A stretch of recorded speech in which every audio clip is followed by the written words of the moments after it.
স্বাগতম। আজকে একটা নতুন একটা গাছ নিয়ে এসেছি, সেটা হলো একটা আনারসের গাছ, যে আমার পাড়ার কিছু ছেলেপেলেকে দিব, তাই আনারসের গাছটা নিয়ে এসে দেখি।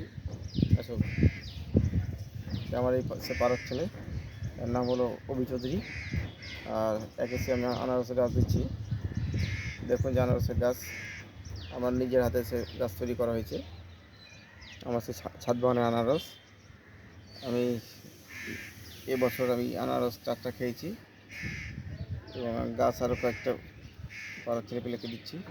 দেখুন গাছটা। ওই তোমাকে কেমন লাগছে গাছ পেয়ে? ভালো লাগছে। কি এটা ছাদ বাগানের জন্য নিচ্ছে তো নাকি? হ্যাঁ। ঠিক আছে, ধন্যবাদ অভিকে।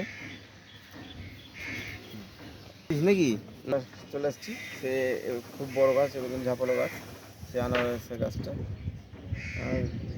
গত বছর ভিডিওতে দেখেছিলেন যে আমি আনারস 10টা গাছ লাগাইছিলাম, তার মধ্যে আমার 4টা গাছ আনারস আসছে, আর কয়েকটা গাছে আনারস আসেনি।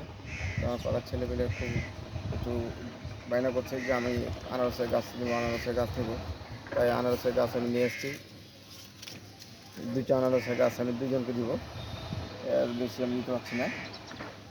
তো আমাদের চলেছে কুশমণ্ডল, কৌশিক মণ্ডল, সে আমাদের পাড়ারই ছোটো ভাই। তাকে এসে আমার বড় সে যে বড় আনারসের গাছ দিচ্ছি। গাছটাতে এবছরে আশা করি ফল আসবে। দেখুন সে আমার কৌশিক ভাইকে গাছটা দিচ্ছি। দেখো গাছ পেয়ে কেমন লাগছে তোমাকে? খুব ভালো।